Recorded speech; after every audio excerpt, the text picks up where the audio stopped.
Boa noite a todos.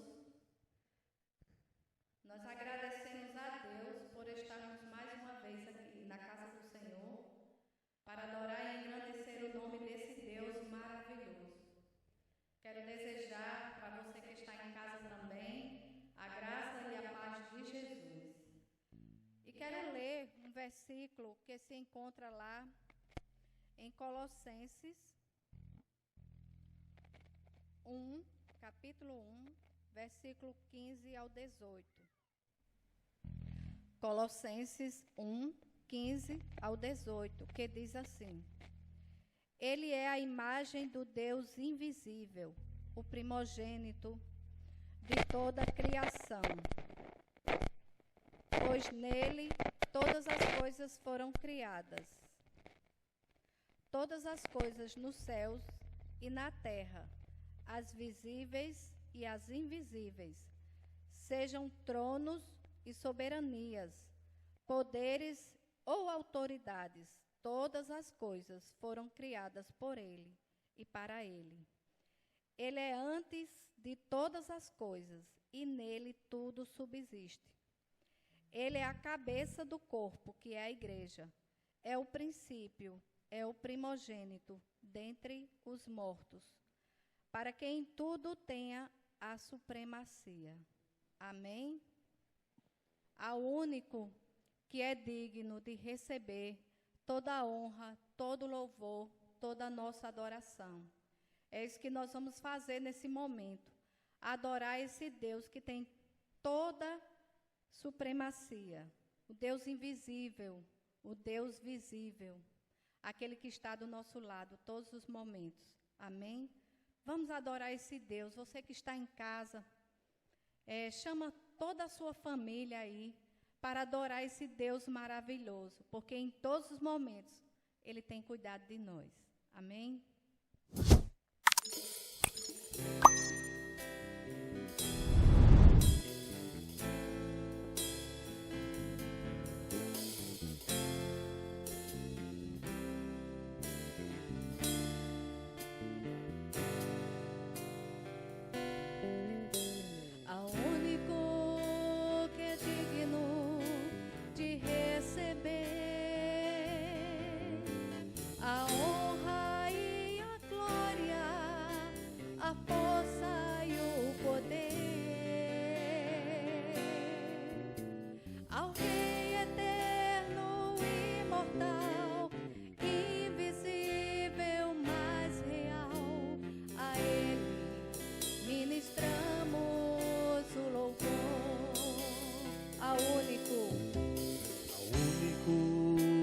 É digno de receber a honra e a glória, a força e o poder ao Rei eterno, imortal, invisível, mais real. A Ele ministramos o louvor.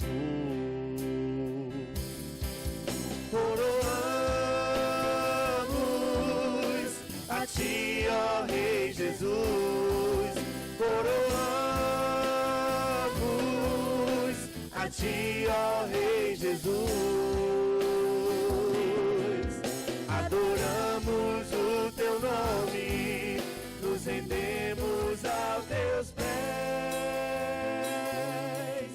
Consagramos todo o nosso ser a Ti. Coroamos a Ti, ó Rei Jesus. Coroamos a Ti, ó Rei Jesus. Adoramos o Teu nome, nos rendemos aos Teus pés. Consagramos todo o nosso ser a Ti. Consagramos todo o nosso ser a Ti. Consagramos todo o nosso ser a Ti.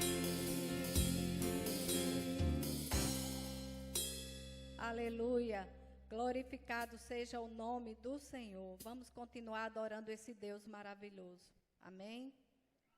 Quão formoso és, Rei do universo, Rei que reina sobre todas as coisas.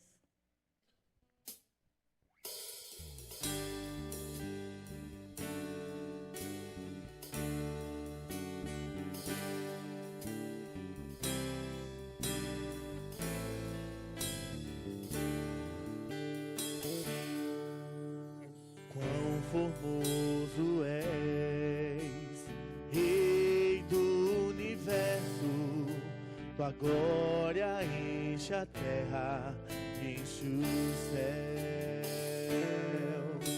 Tua glória enche a terra, tua glória enche os céus, tua glória enche minha vida, Senhor. Quão formoso és, Rei do universo, tua glória enche a terra, enche os céus. Tua glória enche a terra, tua glória enche os céus, tua glória enche minha vida, Senhor. Maravilhoso é estar em tua presença. Maravilhoso é poder te adorar. Maravilhoso é tocar em tuas vestes. Maravilhoso é te contemplar, Senhor. Maravilhoso é estar em tua presença. Maravilhoso é poder te adorar. Maravilhoso é tocar em tuas vestes. Maravilhoso é te contemplar, Senhor. Maravilhoso é Te contemplar, Senhor. maravilhoso. Maravilhoso é te contemplar, Senhor. Querido Deus, em tua santa presença, Pai, nós adoramos o teu nome, Senhor, porque tu és maravilhoso. Queremos estar em tua presença, no trono da tua graça, Pai, te render louvores, te glorificar por tão grande salvação. Porque o Senhor um dia morreu numa cruz, lá na cruz do Calvário, Senhor, para que nós pudéssemos ter vida e vida em abundância, para que pudéssemos nessa noite estarmos aqui, Senhor, diante da tua presença. Obrigada, Senhor. Obrigada por tão grande salvação. Pedimos que o Senhor receba o nosso louvor, a nossa adoração como aroma suave, Senhor. Nós somos fracos, imperfeitos, cheios de defeitos, Pai. Mas o teu sangue é que nos cobre, Pai. E nós clamamos nesse momento, Senhor, que o Senhor venha nos perdoar os nossos pecados, as nossas falhas, as nossas imperfeições, Pai. E venha receber todo o nosso louvor. Em teu nome santo, Pai, nós te oramos, nós te adoramos, porque tu és maravilhoso. Maravilhoso é estar em tua presença. Maravilhoso é poder te adorar. Maravilhoso é tocar em tuas vestes. Maravilhoso é te contemplar, Senhor.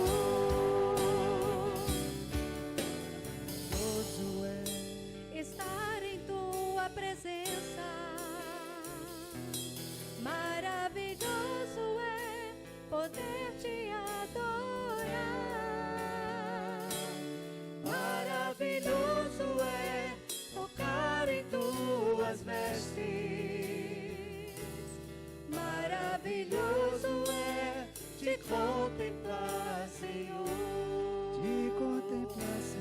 Maravilhoso é te contemplar, Senhor. Te contemplar, Senhor. Maravilhoso é te contemplar, Senhor. Amém. Glorificado seja o nome do Senhor, porque Ele cuida de nossas vidas. Ele está todo o tempo no nosso meio, pertinho de nós, nos ajudando, nos abençoando. Amém? Vamos continuar adorando esse Deus maravilhoso.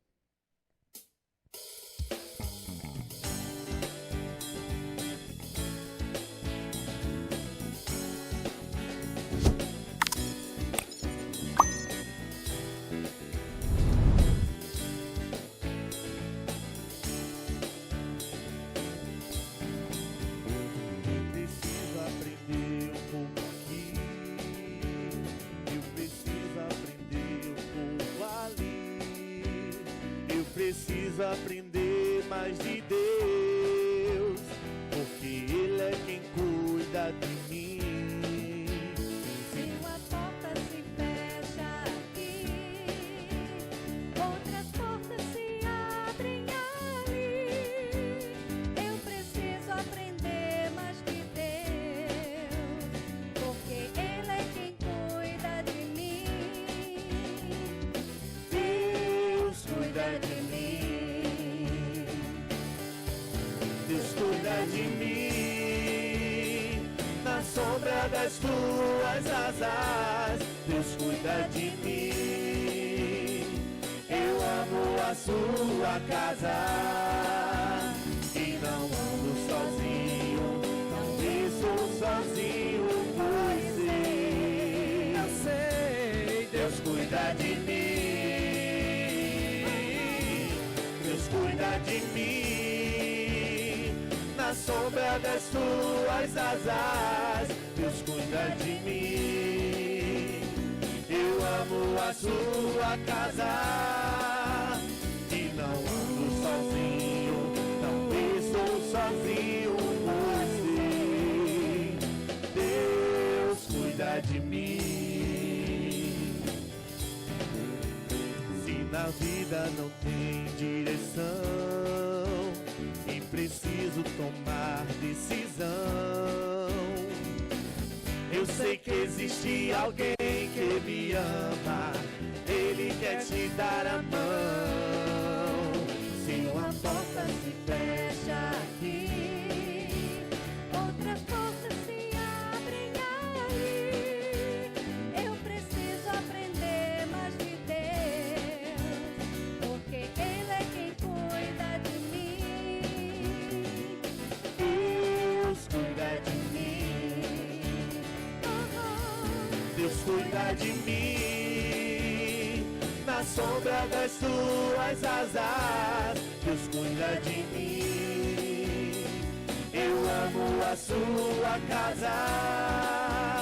E não ando sozinho, não estou sozinho, pois eu sei, Deus cuida de mim. Deus cuida de mim, na sombra das tuas asas. Deus cuida de mim, eu amo a sua casa. E não ando sozinho, não estou sozinho, pois sei, Deus cuida de mim.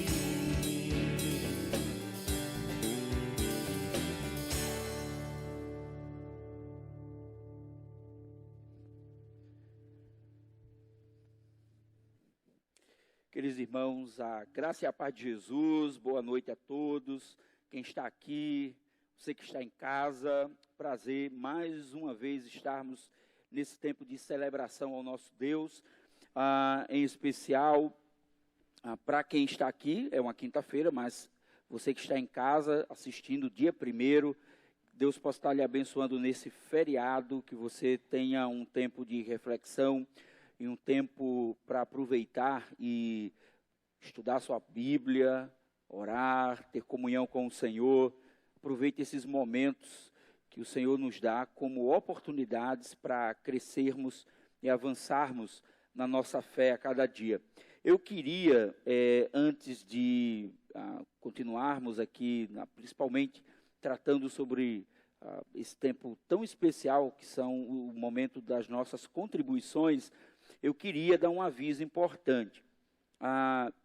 Saiu um novo decreto da governadora, do governo do estado, e eu estou em alguns grupos, e tem sido espalhado nos grupos, né, que houve uma liberação geral. O governo do estado, ele elimina todos aqueles outros decretos que tinham, suspende, né, todos os outros decretos, e assim fica como se todas as igrejas pudessem voltar ao normal, claro, com todos aqueles critérios de usar máscara, álcool em gel, mas que acaba com as delimitações de espaço e tudo mais. Nós que fazemos essa igreja, nós ainda continuaremos até que nós tenhamos uma plena certeza de que realmente as coisas estão melhorando. Nós continuamos seguindo todos os protocolos anteriores, principalmente aqueles que envolvem distanciamento. Vocês já sabem, vocês já têm esse novo protocolo que nós distribuímos com a igreja, mudamos algumas coisas, aumentamos o número, a idade para que as pessoas possam estar aqui até 70 anos, o número de crianças diminuiu para 5 anos, a partir de 5 anos poder estar aqui, mas ainda continuamos nos preservando quanto à questão do distanciamento. Então, nós que fazemos essa igreja, ainda acreditamos que não é tempo de que possamos liberar tudo. E os irmãos da igreja mesmo se sentem muito receosos de estar aqui. Muitos irmãos ainda não saíram de suas casas, muitos irmãos ainda têm ficado em casa, assistido os cultos online. Para a gente isso não é problema. Claro que à medida em que você vai podendo, você se sente seguro, o bom é que você esteja aqui conosco, para que a gente possa celebrar juntos. Então, sem pressa, sem agonia, mas com muita tranquilidade, com muita paz no coração, nós continuamos nessa perspectiva de que o importante é cuidar da vida um dos outros, né? O importante, acima de tudo, é que, como somos servos do Senhor e amamos uns aos outros, precisamos cuidar da saúde dos nossos irmãos. Esse próximo momento, ele é um tempo também importante para a vida da igreja, que são as nossas contribuições. Nós compreendemos que tudo que nós conseguimos fazer e oferecer para os irmãos, claro, depende da sua ajuda e do seu envolvimento. Então, eu quero, em nome de Jesus, pedir a você que se envolva nessa obra, participando dos nossos dízimos e ofertas. Coloque isso como um propósito no seu coração. Coloque isso como uma meta para a sua vida. Se você não tem contribuído, contribua. Se você deixou de contribuir durante algum tempo, volte a contribuir, mas que a sua participação, ela de fato seja um diferencial e seja importante para a vida dessa igreja. Então, nós pedimos isso a você, oramos por sua vida. Os irmãos conhecem como nós trabalhamos todas essas questões que envolvem finanças, acreditamos que Deus é um Deus que tem sido providencial, que tem nos abençoado, e o ato de contribuir é, acima de qualquer outra coisa, um ato de generosidade. Então, eu quero lhe convidar a pôr o seu coração nessa obra, a se envolver nesse projeto, que ele tem a ver com a sua vida, com a vida da sua igreja, e mais do que isso, tudo que nós temos feito, o alcance que temos tido para além do templo, através da internet, tem levado a mensagem do Senhor para muitas pessoas, e a gente tem recebido, claro, o feedback de muita gente que tem acompanhado e ouvido os nossos cultos, acompanhado as nossas celebrações. Então, esse é tempo de você celebrar ao nosso Deus também, contribuindo com os seus dízimos, com as suas ofertas, com aquilo que Deus tem lhe dado. Vamos celebrar o nosso Deus. Vamos continuar adorando esse Deus maravilhoso. Amém?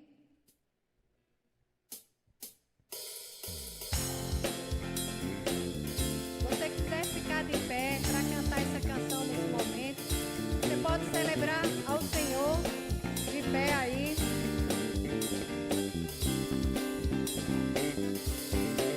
Quero louvar-te, sempre mais e mais quero louvar-te, sempre mais e mais buscar o teu querer, tua graça conhecer, quero louvar-te. As aves do céu cantam para ti, as feras do campo refletem teu poder. Quero cantar, quero levantar as minhas mãos a ti. Quero amar-te, sempre mais e mais quero amar-te, sempre mais e mais buscar o teu querer, tua graça conhecer, quero amar-te. As aves do céu cantam para ti, as feras do campo refletem teu poder. Quero cantar, quero levantar as minhas mãos a ti. Quero servir-te, sempre mais e mais quero servir-te, sempre mais e mais buscar o teu querer, tua graça conhecer, quero servir-te. As aves do céu cantam para ti, as feras do campo refletem teu poder. Quero cantar, quero levantar as minhas mãos a ti. As aves do céu cantam para ti, as feras do campo refletem seu poder. Quero cantar, quero levantar as minhas mãos a ti. Quero louvar-te, quero amar-te, quero servir-te, quero louvar-te. Amém. Podeis sentar nesse momento.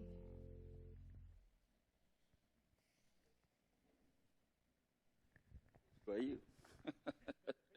Canto bem, irmãos. Pelo menos eu ouvi dizer que estava afinado, viu? Muito bem.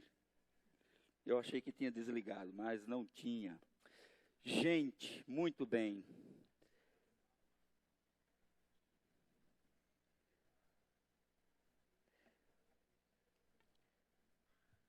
Faça a sua inscrição, viu? Você, essa semana, culto para o dia 8, as inscrições no Eclésia já estão liberadas, tem espaço, tem lugar para você estar aqui, o lugar está seguro, entendeu? Você pode participar sem problema nenhum. Então, estamos já lembrando aos irmãos, se você tem dificuldade de acessar o Eclésia, de fazer a sua inscrição pelo Eclésia, pelo aplicativo, você pode fazer também pelo WhatsApp, tá bom? Então, está aí embaixo o WhatsApp? Muito bem. Então, você pode fazer, aí está o número do WhatsApp da igreja, você envia para lá, dizendo, olha, faz minha inscrição, e a gente faz sua inscrição para participar do culto, se você tem dificuldade de acessar o aplicativo, tá bom? Se não, você entra lá no aplicativo e faz a inscrição para participar do culto. Isso é importante para que a gente possa ter esse controle. Muito bem. Nós temos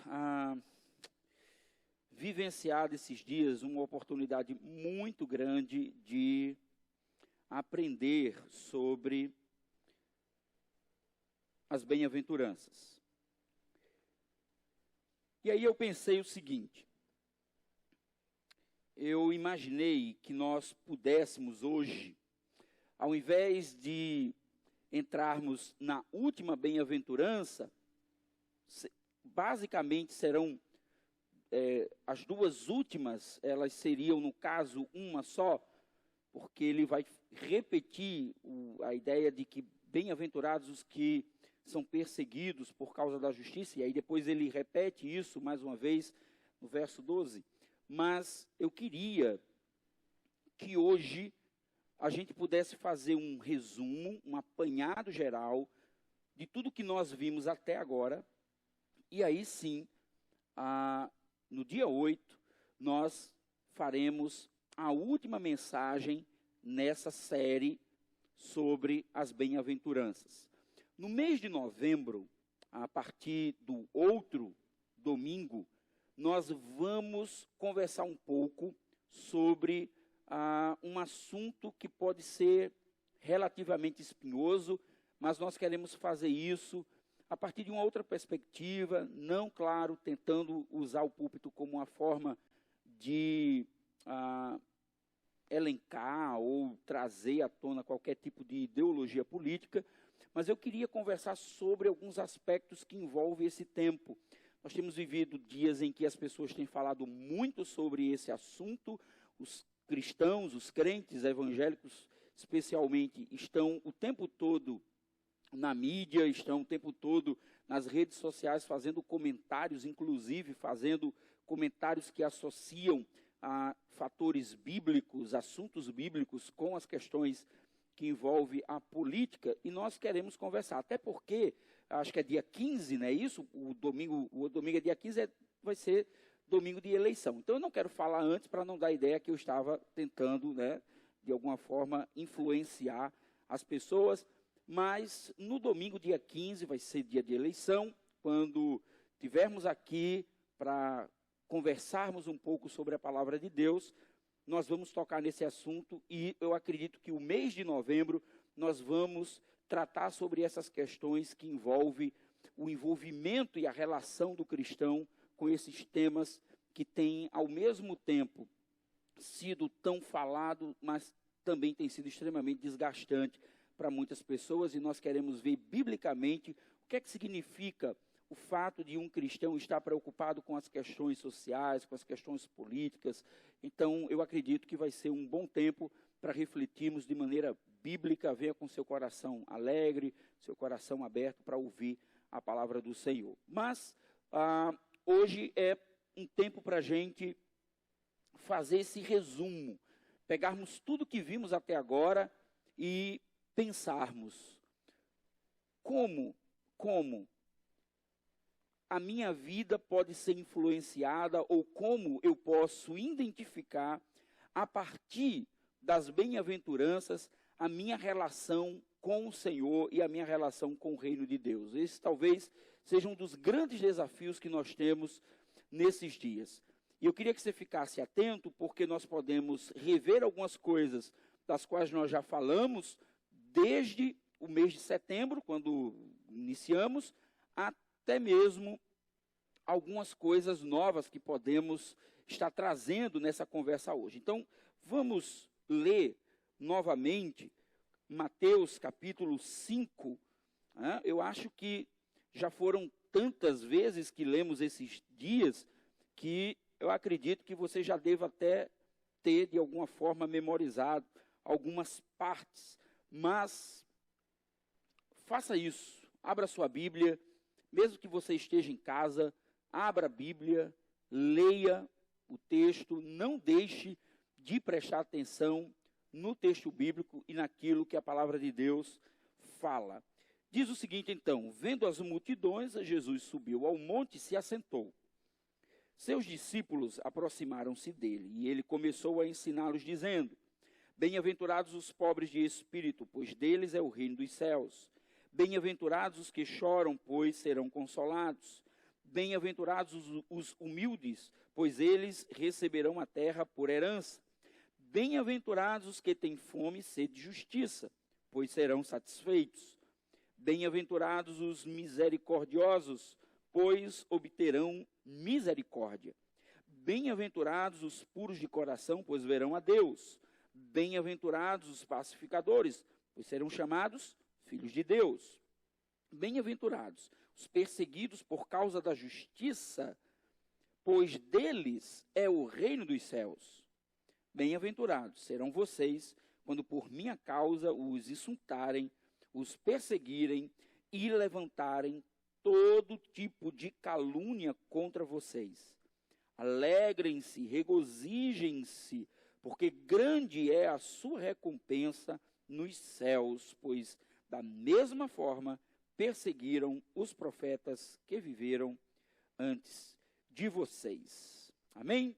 Louvado seja Deus pela sua palavra.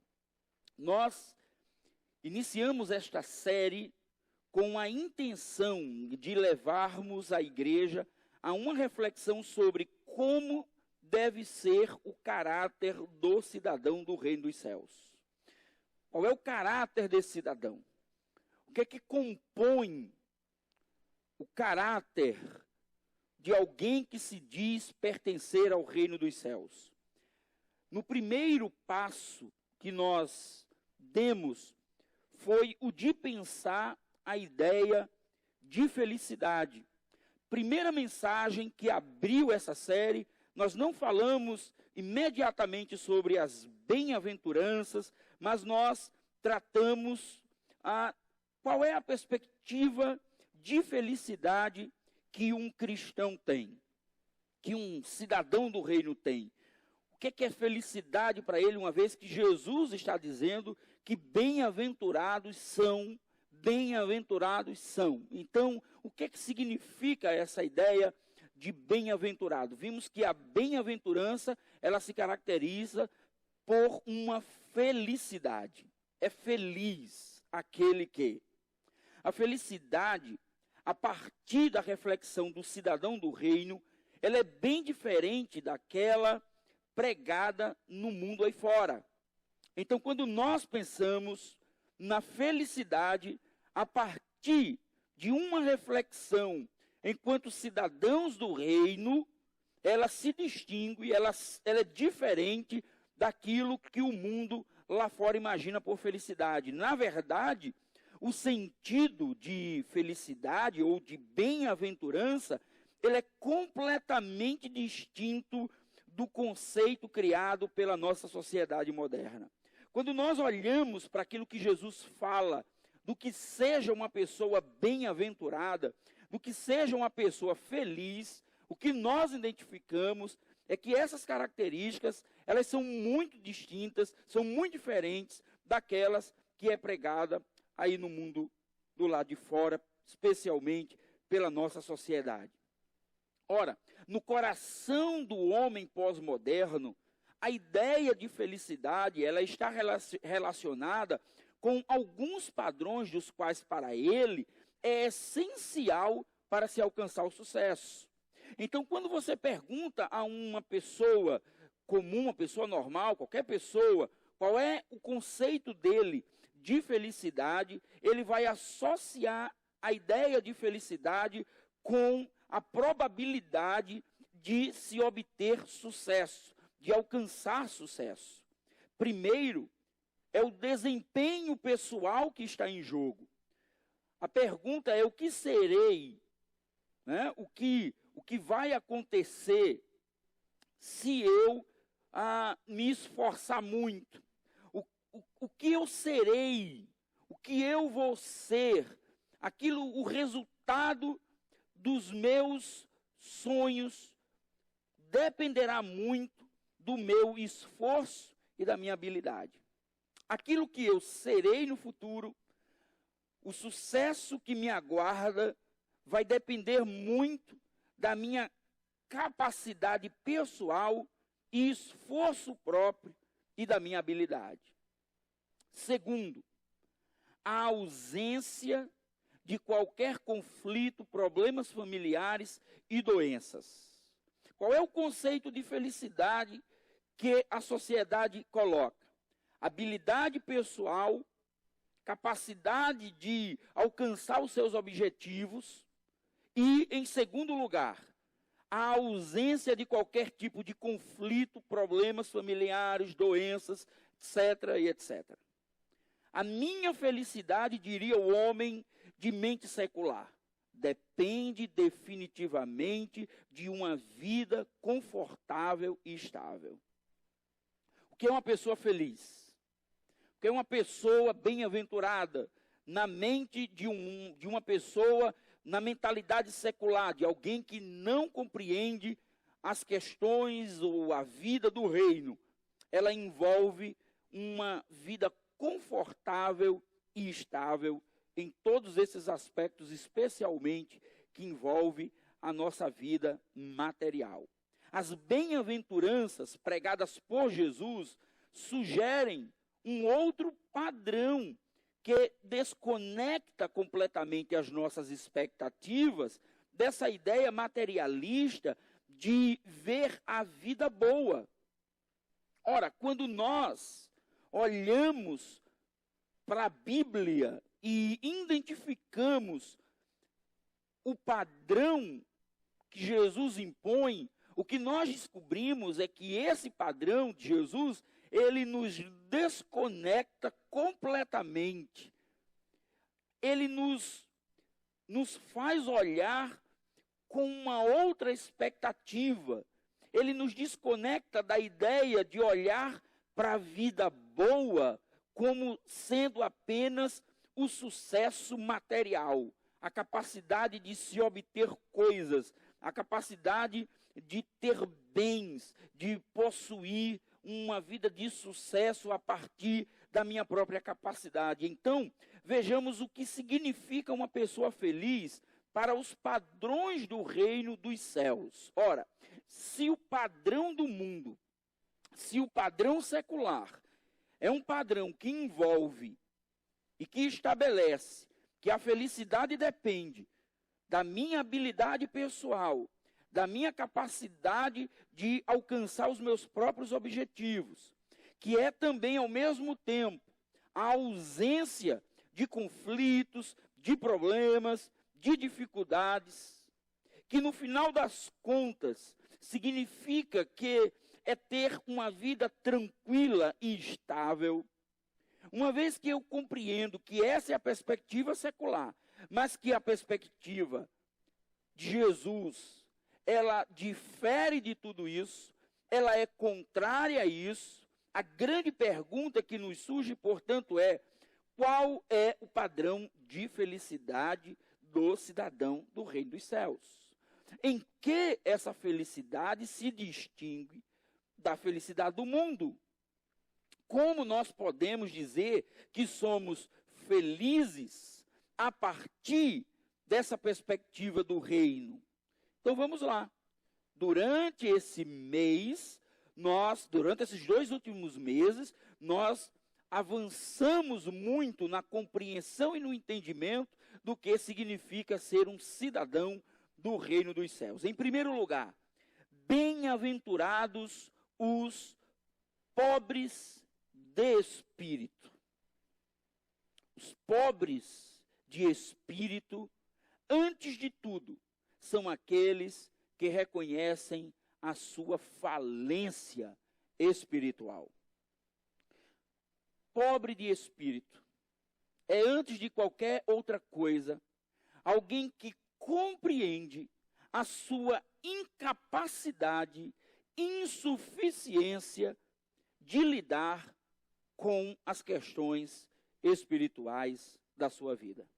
O pobre de espírito, ele reconhece diante de Deus a sua incapacidade de lidar com os seus dilemas espirituais.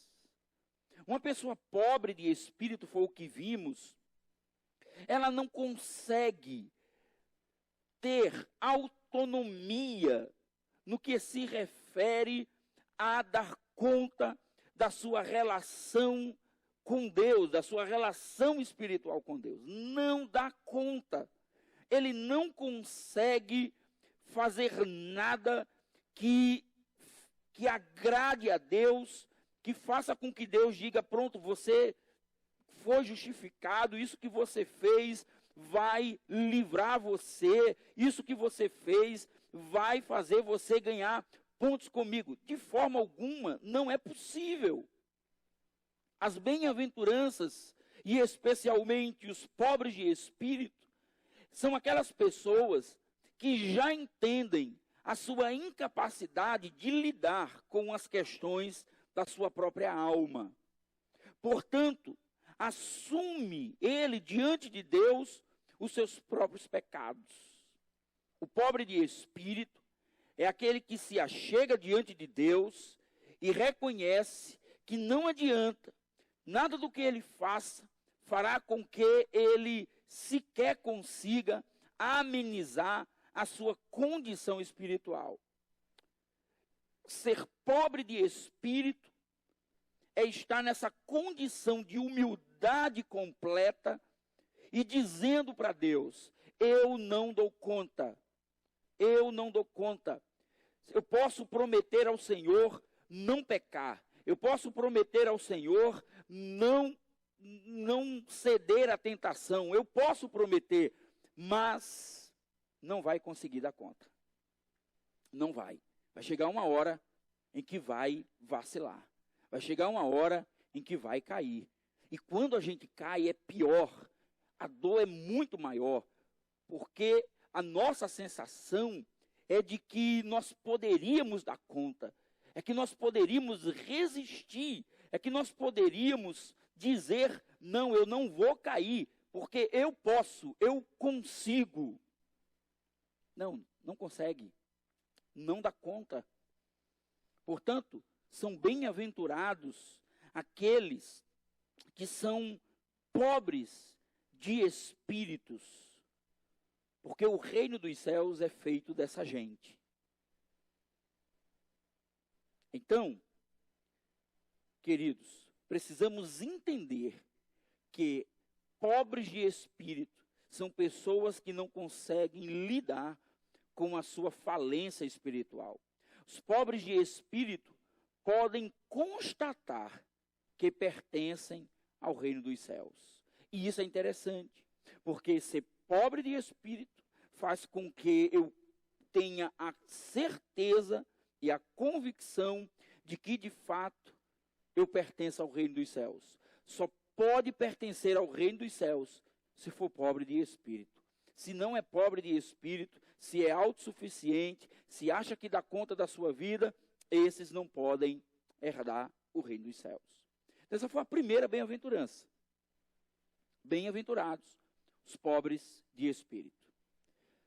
Em seguida, nós vimos que também são bem-aventurados os que choram. Bem-aventurados os que choram. Os que reconhecem sua fragilidade espiritual são os mesmos que lamentam esta condição. Então, as mesmas pessoas que reconhecem a sua fragilidade espiritual, que reconhecem a sua incompetência de lidar com os problemas de relacionamento com Deus, são as mesmas pessoas que vivem nessa condição de se lamentarem por essa situação. Chorar é nutrir um sentimento de profunda dor pelos nossos próprios pecados e pelos dos outros. Chorar é olhar para si mesmo e lamentar.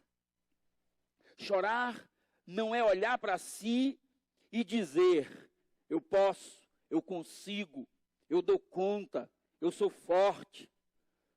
Chorar é olhar para si e dizer: eu dependo todos os dias da graça do meu Senhor. Eu dependo todos os dias, todos os momentos, da bondade e da misericórdia dele, da ação dele. Não é possível uma pessoa que faça parte do reino dos céus não viver ou não entender a sua condição e não lamentar-se por isso. É também chorar, não só pela sua condição e nem pela condição do outro, mas pela condição da humanidade que sofre por causa do pecado. Chorar pela maldade, chorar pela miséria, chorar pelas mortes, chorar por tudo isso que faz com que o mundo viva esse caos. Chorar pelos que vivem à margem, chorar por aqueles que por causa do pecado perderam a referência, que não conseguem encontrar um norte, que não sabem para onde ir. É por isso que nós choramos por causa de nós, por causa dos nossos pecados. Nós choramos por causa do pecado do outro, mas nós choramos por causa do pecado que destrói a humanidade. Do pecado que faz com que alguns poucos consumam tudo e deixem a grande maioria sem nada. Chorar por aqueles que usam os recursos públicos para usufruírem para si mesmos, para seus familiares, e a grande maioria viver dias de dificuldades. Chorar por uma condição de pecado que atinge as estruturas da humanidade, das instituições que se comprometem em cuidar das pessoas. Chorar quando nós entramos dentro de um hospital público e percebemos o sucateamento, e percebemos a maneira como as pessoas tratam o problema da dor alheia. O resultado de tudo isso é egoísmo. Egoísmo é pecado. Eu preciso chorar por isso. Eu preciso dizer que isso não faz parte do projeto de Deus. Um cristão, ele não se conforma com isso. Um cristão, ele não ignora isso, ele não relativiza isso. Ele não olha e diz assim, tudo bem, está tudo certo, é assim mesmo. Jesus vai voltar, quando Jesus voltar, tudo vai melhorar, tudo vai acabar. Não, não é assim. A gente chora, porque a queda nos pôs na condição de gladiadores, de lutar cada um por si só, por si mesmo. Bem-aventurados os que choram, porque eles serão consolados. Porque eles serão consolados. Louvado seja Deus, porque os que choram receberão consolo do próprio Senhor Jesus. Porque Ele enxugará dos olhos dos seus servos toda lágrima. Às vezes eu fico me perguntando, às vezes a gente é tão egoísta, que toda vez que a gente pensa em Jesus enxugar dos nossos olhos a lágrima, sempre nós fazemos isso na perspectiva do nosso sofrimento individual. É como se de repente chegássemos no céu e o Senhor mostrasse, olha aqui meu filho, eu vi o quanto você sofreu, quantas pessoas você perdeu, eu vi quantas vezes você procurou trabalho e não encontrou, eu vi quantas vezes você foi demitido, eu vi a sua dor, a dor da sua alma, eu vi o seu sofrimento pessoal, eu vi os conflitos familiares que você enfrentou, eu vi os dias em que você não encontrou paz na sua vida, e de repente o Senhor vai lá e enxuga dos nossos olhos todas essas lágrimas. Ok, tudo bem, eu acredito que o Senhor também terá compaixão e irá aliviar a nossa dor existencial, mas acredite, nós precisamos lembrar que na eternidade o Senhor enxugará as lágrimas dos que choram por causa da sua condição de queda e de pecado. O Senhor enxugará os olhos daqueles que se compadecem da dor e do sofrimento do outro. Não só dos que estão próximos, mas dos que estão longe. Bem-aventurados os que choram.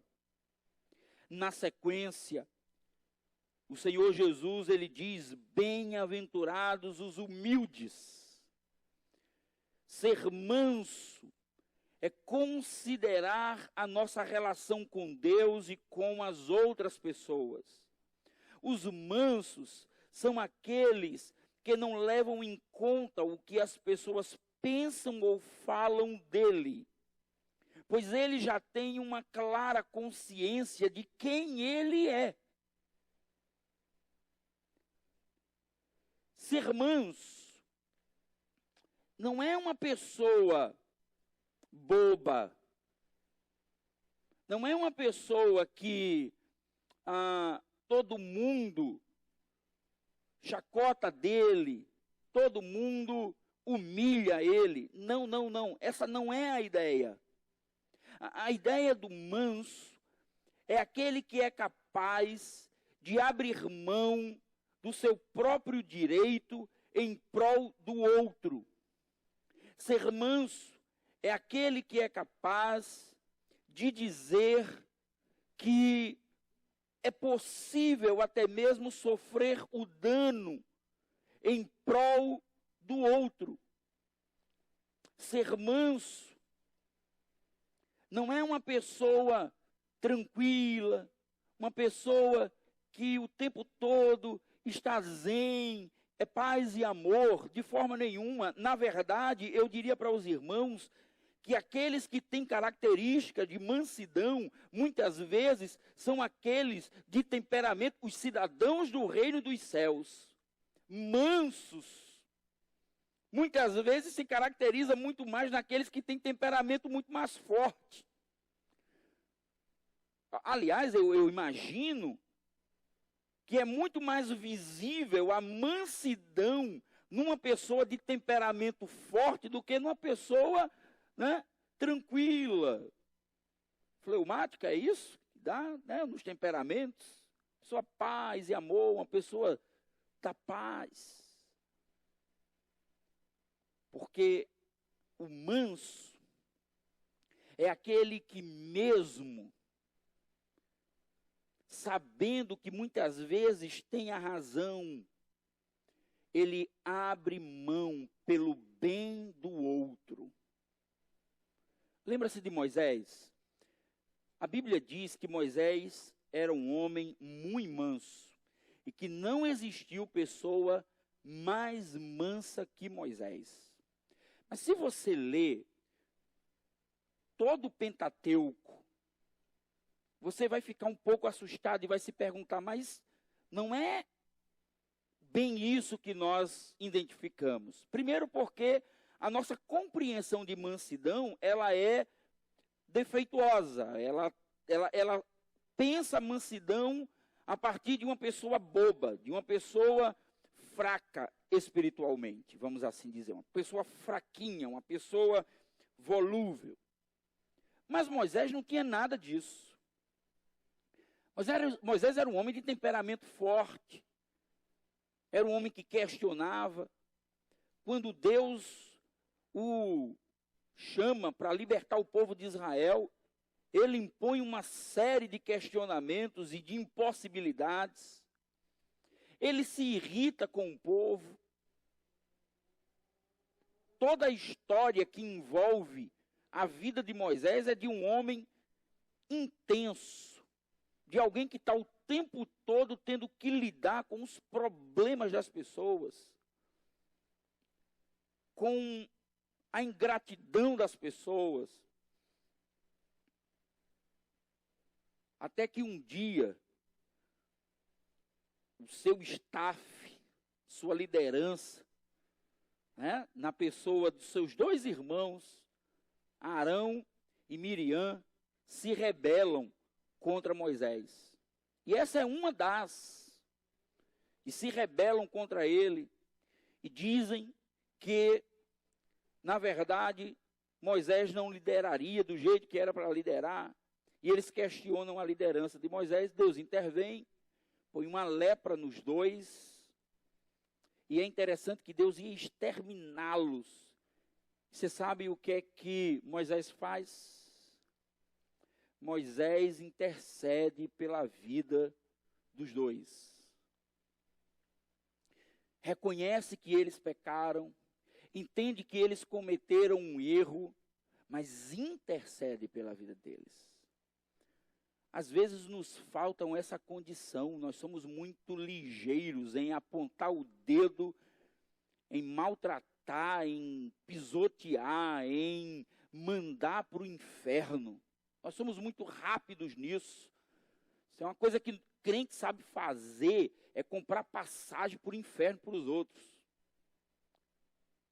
Mas acredite, o manso é aquele que mesmo percebendo que existe algo que pode lhe afetar, ele abre mão para que Deus possa agir com misericórdia. Veja, não é abrir mão simplesmente porque, eu vou deixar passar, deixa isso para lá. Não. Mas quando ele abre mão, ele demonstra a misericórdia de Deus, o amor de Deus. Por isso que são bem-aventurados os mansos, bem-aventurados os humildes. E aí veja que coisa interessante. Esses humildes, esses mansos, eles herdarão a terra. Portanto, quem herda a terra não são os espertos ou os autossuficientes. Não são os que controlam, não são os que mandam, não são os que dizem, eu sei de tudo, eu sou a pessoa, eu sou o cara, eu sou isso, eu sou aquilo. Não, essas não herdarão a terra. Aliás, eu queria dar uma sugestão aqui para você. Tem um pastor que a gente conhece, o Mendes conhece, pastor Ricardo Agreste, pastor que foi preletor, por sinal, um dos preletores do nosso congresso da Aleph. O Ricardo Agreste está pregando uma série agora, muito interessante, falando sobre o fato do discípulo não usar as redes sociais como uma forma de exposição de si mesmo, ou daquilo que ele faz, das suas obras. E é muito interessante porque eu estava ouvindo um trecho de uma das mensagens que ele estava pregando, e ele dizia algo mais ou menos assim, que quando Jesus, ele ensina que quando você fizer algo com a sua mão direita, esconda a esquerda, ele estava mais ou menos dizendo assim, quando você fizer o bem a alguém, não precisa tirar selfie, precisa tirar foto. E aí eu achei interessante, porque fazendo uma reflexão mais dentro disso que nós estamos tratando aqui, me veio o seguinte pensamento. É muito interessante como os crentes hoje, eles se apropriam das redes sociais para atacar pessoas, para atacar gente, para atacar os seus irmãos. É muito interessante você ver essa ação que não tem nada a ver com o cidadão do reino dos céus, e o pior de tudo é que muitas dessas ações, elas são feitas com uma desculpa da proteção dos valores do reino. Tudo errado. De forma alguma, não tem nada a ver com isso. Os humildes são aqueles, os mansos, são aqueles que tranquilamente desenvolve um coração de paz. Então não use as redes sociais para desabafar. Não use as redes sociais para mandar recado para ninguém. Sabe, aqueles recados do tipo assim, valorize a você mesmo e não que as pessoas falam mal de você. Você não precisa disso. Acredite, você não precisa disso. Por que você não precisa disso? Porque mesmo sendo miserável pecador, destituído da graça do Senhor, ainda assim ele coloca Jesus para morrer na cruz do Calvário por causa da sua vida. Portanto, se uma pessoa que lhe tratou mal é merecedora das suas respostas, me parece que o sacrifício de Jesus não valeu muito a pena. Porque vale mais o que elas pensam a respeito de você do que aquilo que o Senhor fez na sua vida e na sua história. Viver uma vida cristã é mortificar o eu. Já não vivo mais eu, mas Cristo vive em mim. E este viver, que eu hoje o vivo pela fé no meu Redentor. Eu não vivo na esperança de que as pessoas me aplaudam, que as pessoas me reconheçam. Eu vivo na fé de que Jesus morreu por mim e eu não preciso viver dependendo dos elogios das pessoas. Eu não dependo das pessoas, eu dependo de Jesus. Bem-aventurados os mansos, os que não dão respostas rápidas. Bem-aventurados aqueles que sabem transformar o mal em bem. Se o teu inimigo te fizer algum mal, retribua-lhe com o bem. No mesmo Sermão do Monte, Jesus disse: uma pessoa te bater na face, lhe oferece a outra. Esse padrão não cabe dentro da caixa de uma mente, dentro da mente de uma pessoa seculada, de uma pessoa com uma mentalidade desse mundo. Não funciona. Nunca eu darei a minha cara, o meu rosto, a tapa para alguém. Esses são os cidadãos do reino. Bem-aventurados os que têm fome e sede de justiça. Estes são aqueles que anseiam pelo reino de Deus, são seus, e aí é interessante, seus estômagos doem pela causa da justiça e sua garganta seca.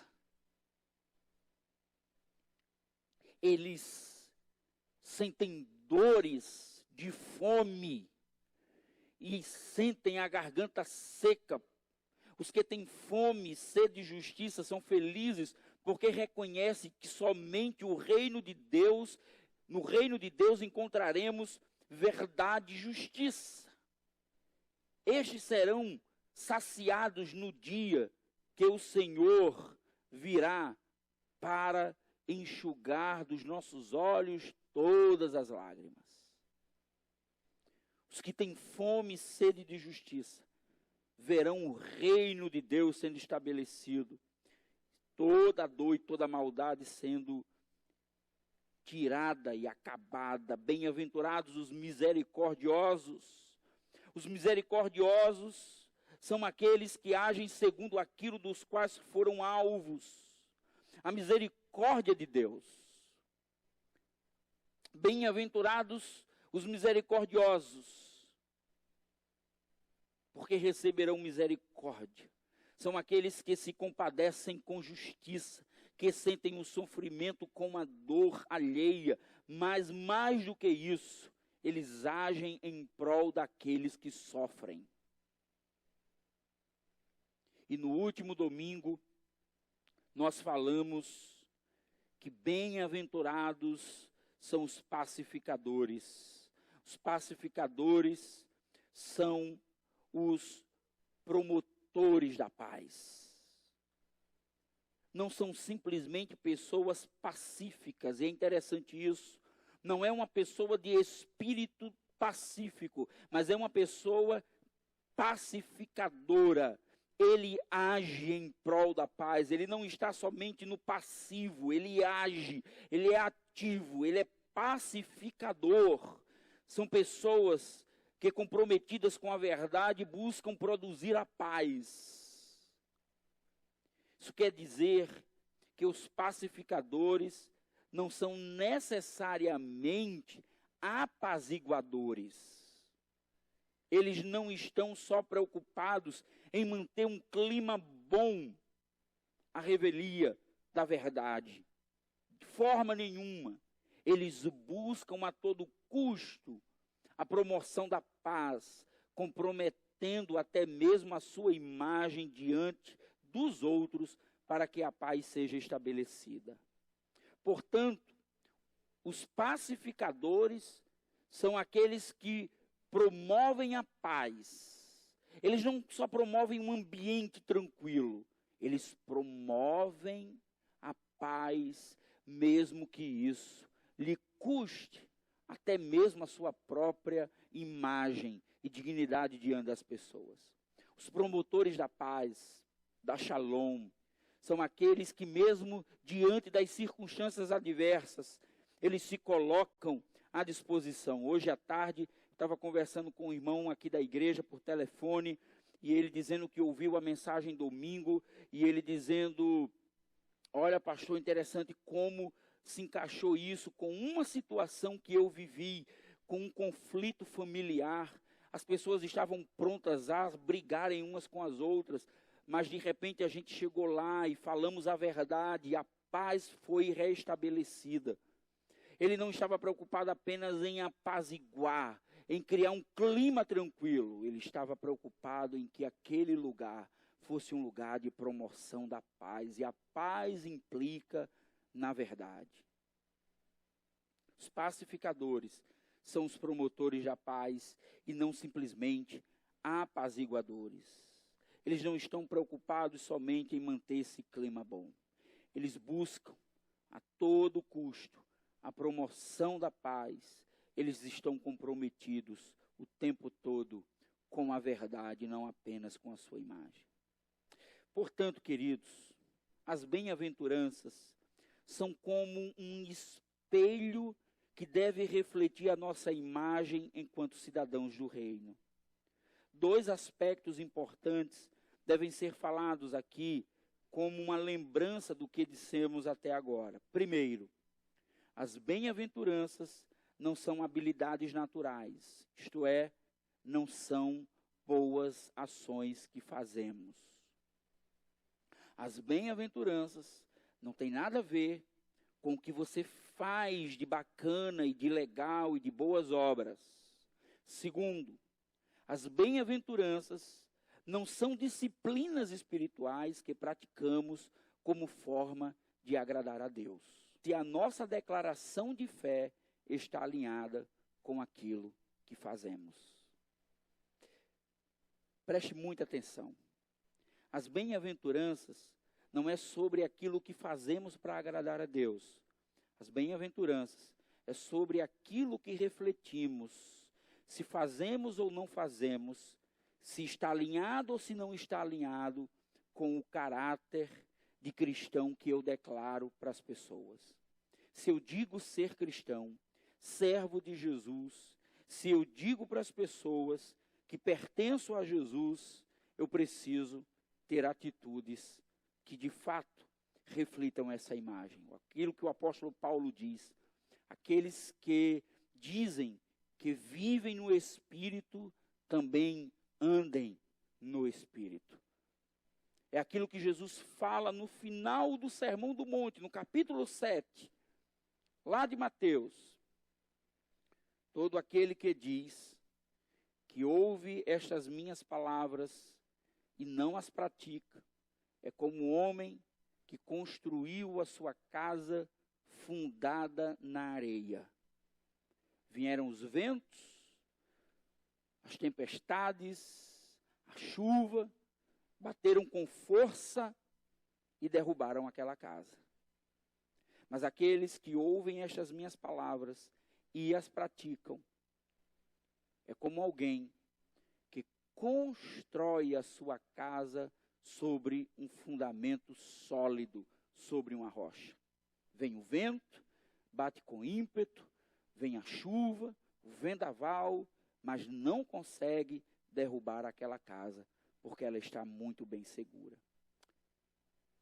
Quem quer viver dias felizes ao lado do seu mestre, precisa refletir sobre essas verdades. Semana que vem, se Deus assim nos permitir, estaremos conversando sobre bem-aventurados os que são perseguidos. E eu quero que você preste muita atenção nisso. Tem muita coisa para se falar sobre perseguição. Aliás, há muita coisa a se falar sobre perseguição que nós aqui no Brasil nem sequer temos ideia do que seja. Então, não deixe de participar desse tempo, próxima semana de celebração. Eu quero convidar você para orarmos, para assim encerrarmos esse tempo de reflexão e de palavra.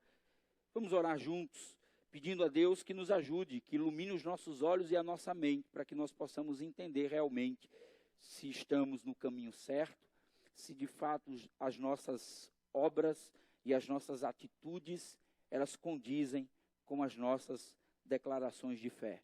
Deus amado e bendito, nos ajuda nessa caminhada e nesse processo de sermos mais parecidos com Jesus.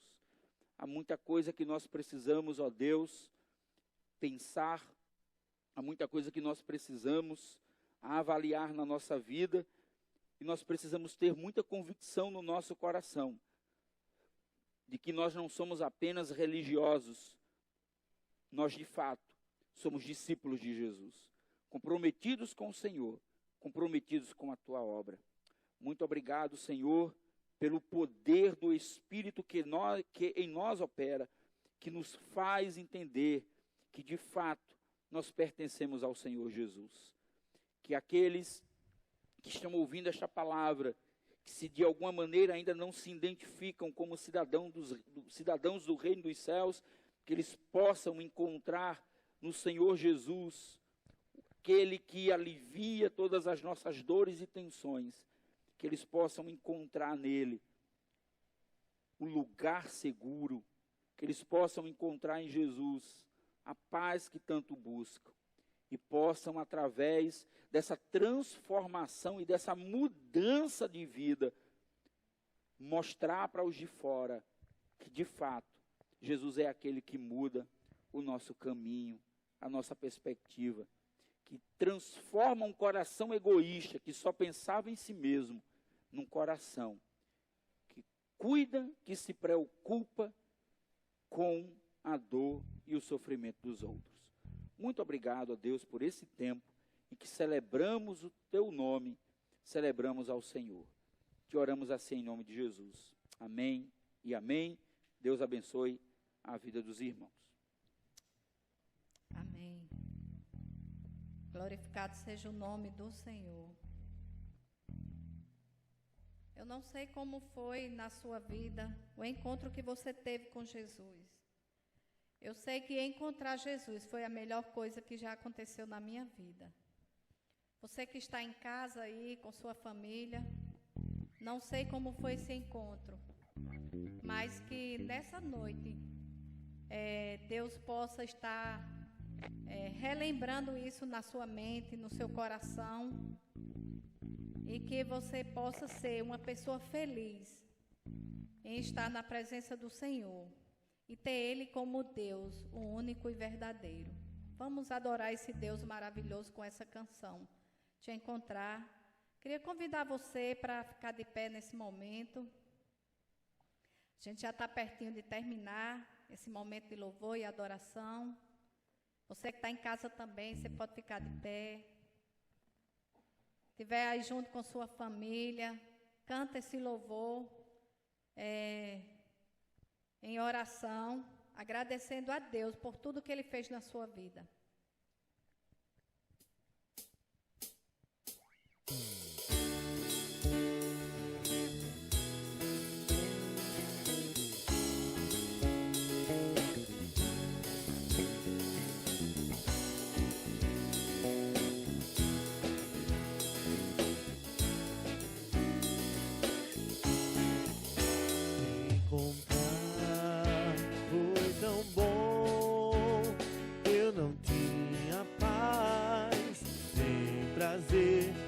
Sentia muito só, sem ter mais razão pra viver, te encontrar. Foi tão bom, eu não posso esquecer. Nosso encontro mudou meu viver. Foi tão grande a emoção quando ouvi tua voz me falando de amor, pois você me aceitou do jeito que sou, te dei meu coração. Mas eu não posso viver, não posso viver longe de você, não posso ficar sem tua luz. Eu quero dizer que amo só você, Jesus. mas eu não posso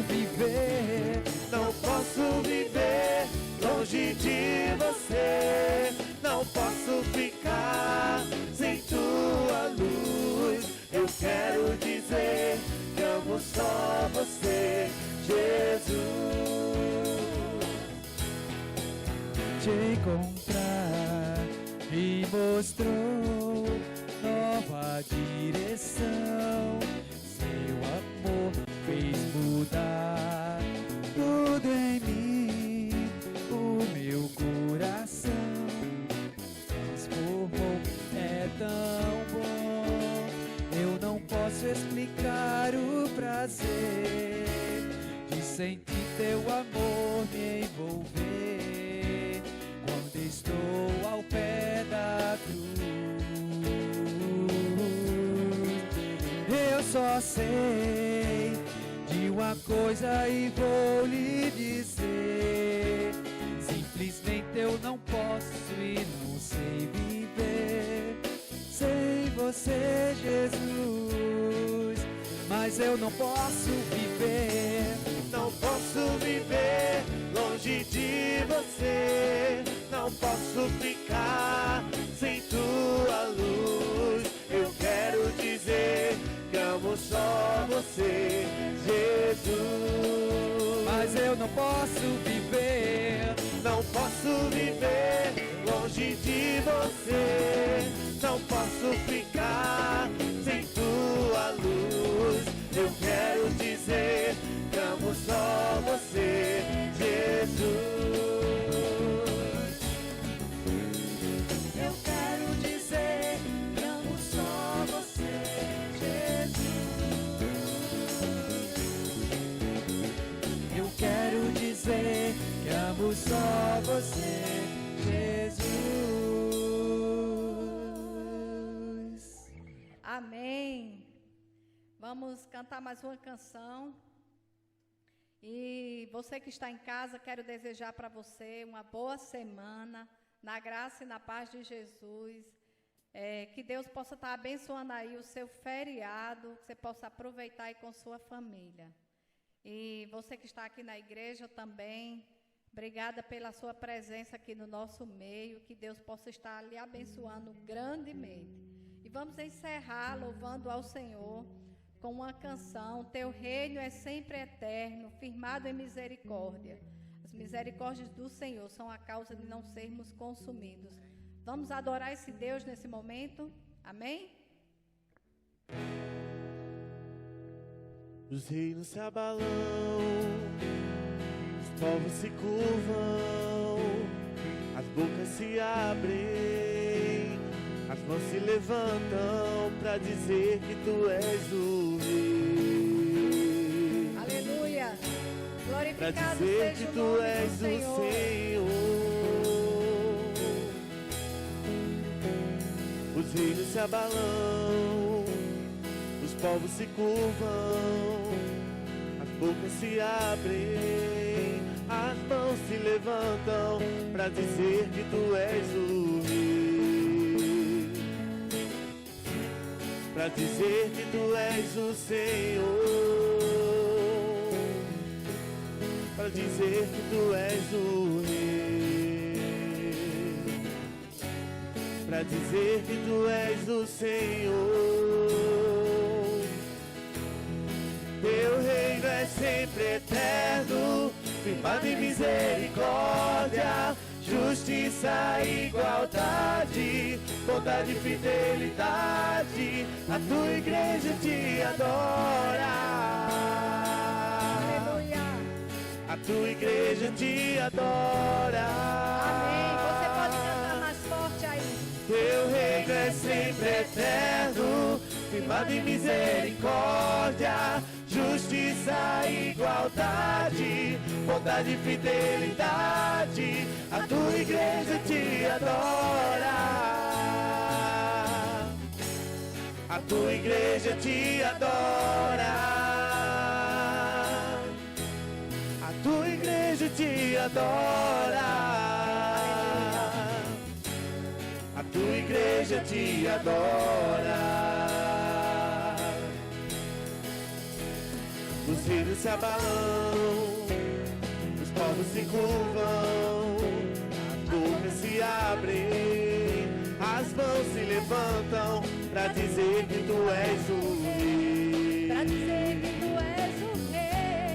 Para dizer que tu és o Senhor.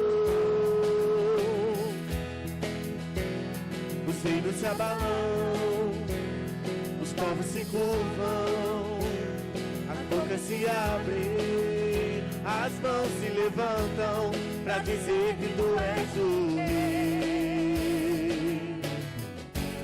pra dizer que tu és o Senhor,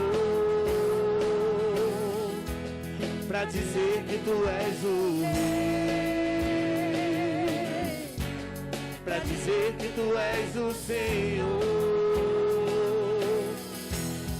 Teu reino é sempre eterno, firmado em misericórdia, justiça e igualdade, bondade e fidelidade. A tua igreja te adora, a tua igreja te adora. Teu reino é sempre eterno, firmado em misericórdia, justiça e igualdade, bondade e fidelidade. A tua igreja te adora, a tua igreja te adora, a tua igreja te adora, a tua igreja te adora. Os filhos se abalam, os povos se curvam, as bocas se abrem, as mãos se levantam pra dizer que tu és o Rei, pra dizer que tu és o Senhor, pra dizer que tu és o Rei, pra dizer que tu és o Senhor. Diga, seu reino é sempre eterno, teu reino é sempre eterno, firmado em misericórdia, justiça e igualdade, bondade e fidelidade. A tua igreja te adora, a tua igreja te adora, a tua igreja te adora, a tua igreja te adora. Aplaude ao Senhor. Aleluia. nesse momento. Amém.